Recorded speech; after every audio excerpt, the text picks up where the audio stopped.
Question sécuritaire. Bonsoir, Dieu de Yombi.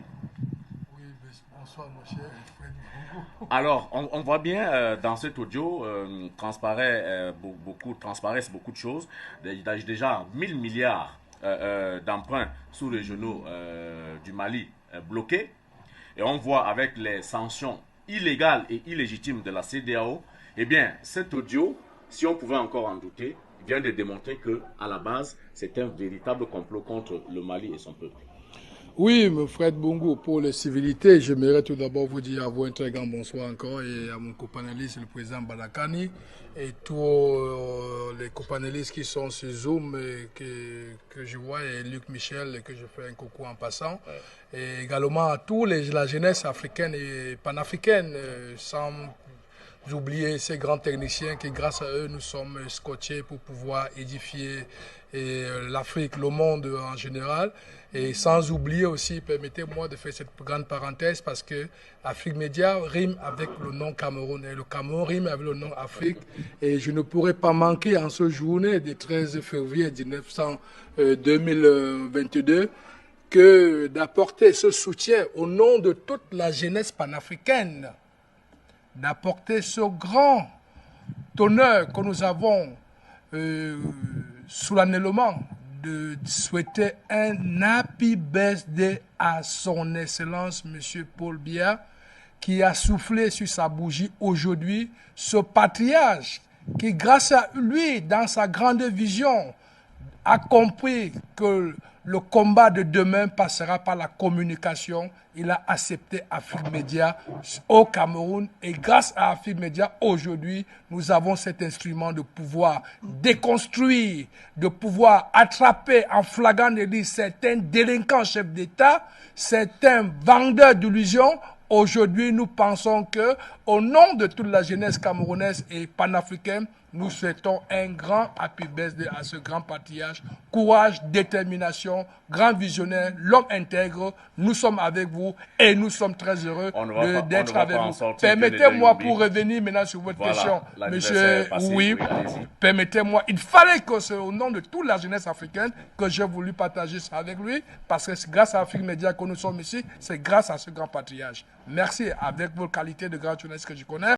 Tout au long de ma carrière, j'ai toujours accordé une importance particulière au respect de mes engagements.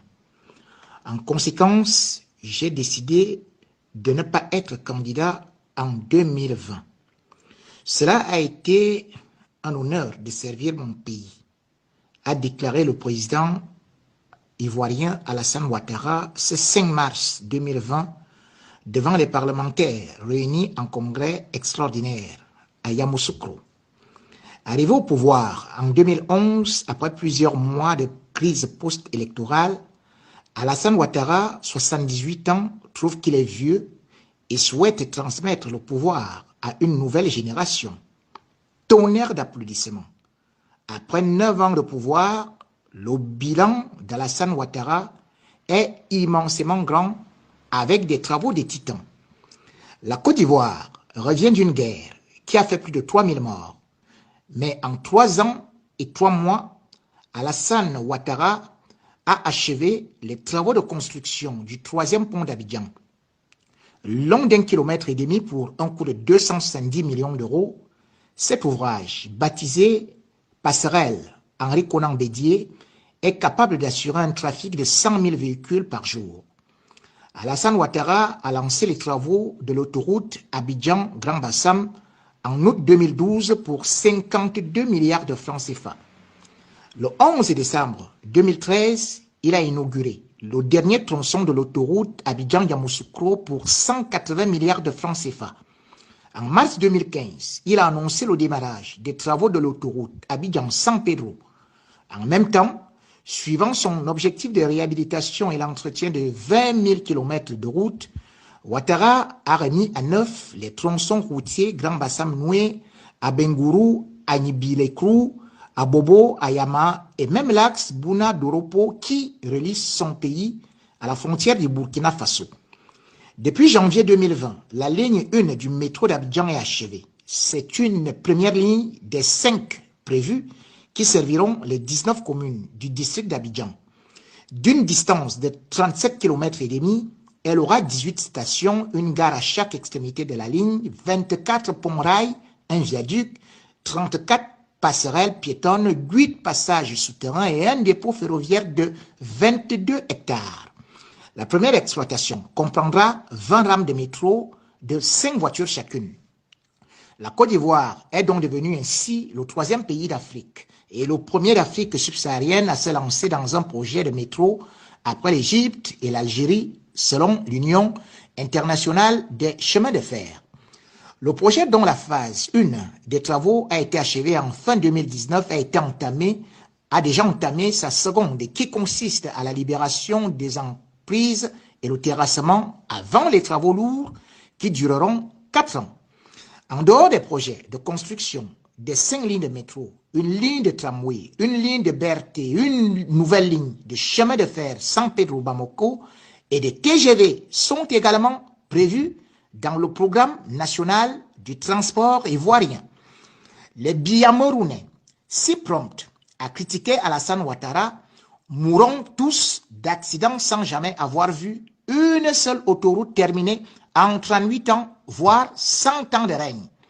Entre-temps, Paul Biya a encore bricolé et a fistolé la piste Douala-Yaoundé, construite par son prédécesseur Amadou Ahidjo, en attendant toujours l'autoroute de 2 x 2 voies financée à hauteur de 750 millions d'euros, environ 491 milliards 250 millions de francs CFA par China Exim Bank depuis plus de 10 ans et qui sera inaugurée, semble-t-il, en 2035.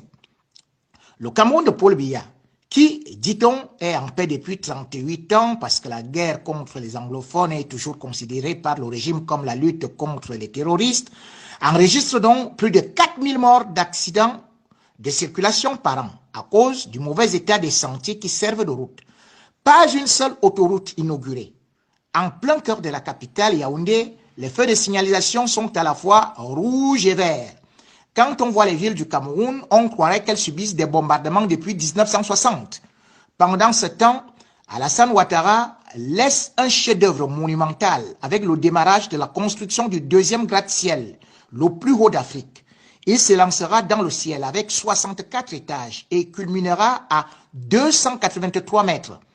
Une prouesse architecturale avec une géométrie symétrique à l'image d'un masque africain.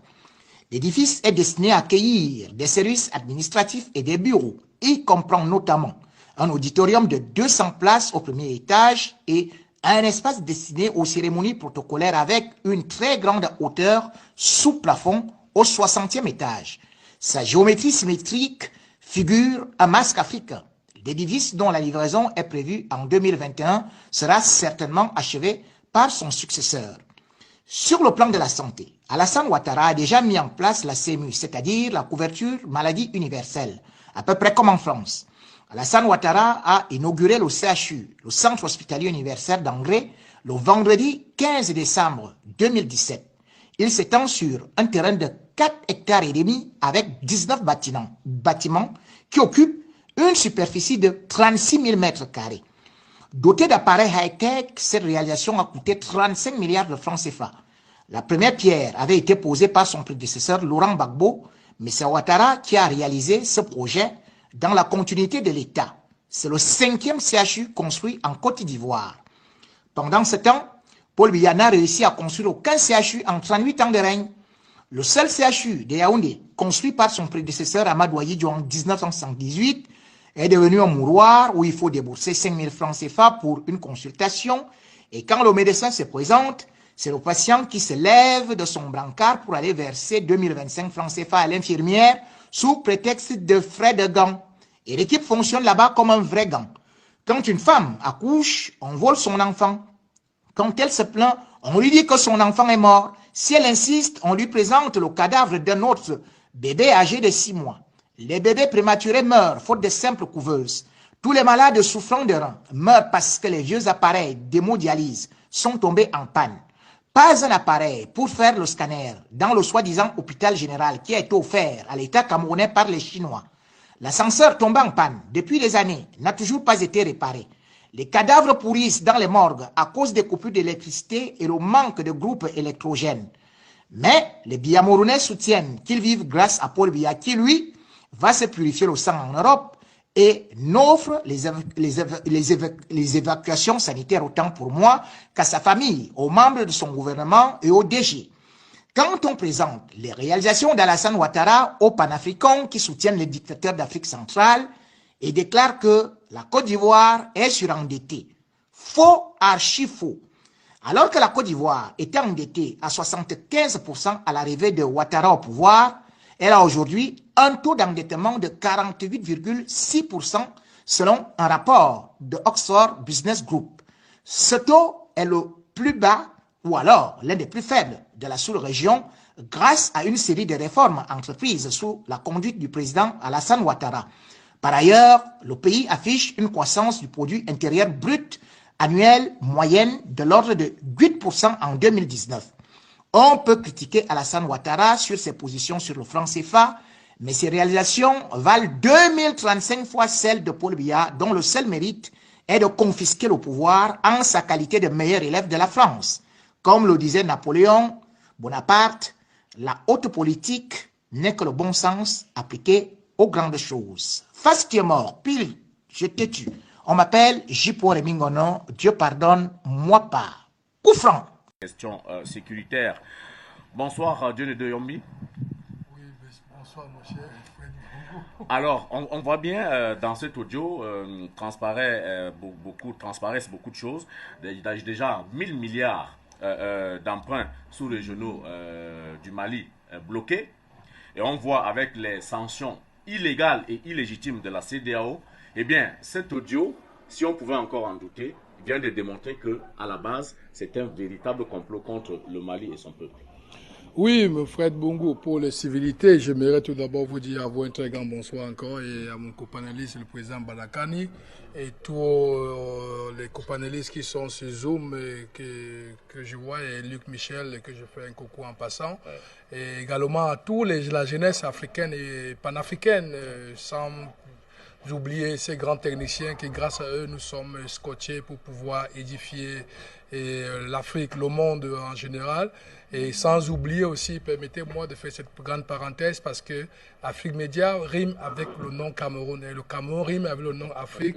Et je ne pourrais pas manquer en ce journée du 13 février 2022 que d'apporter ce soutien au nom de toute la jeunesse panafricaine, d'apporter ce grand honneur que nous avons solennellement de souhaiter un happy birthday à son excellence monsieur Paul Biya qui a soufflé sur sa bougie aujourd'hui, ce patriarche qui grâce à lui dans sa grande vision a compris que le combat de demain passera par la communication. Il a accepté Afrique Média au Cameroun et grâce à Afrique Média, aujourd'hui, nous avons cet instrument de pouvoir déconstruire, de pouvoir attraper en flagrant délit certains délinquants chefs d'État, certains vendeurs d'illusions.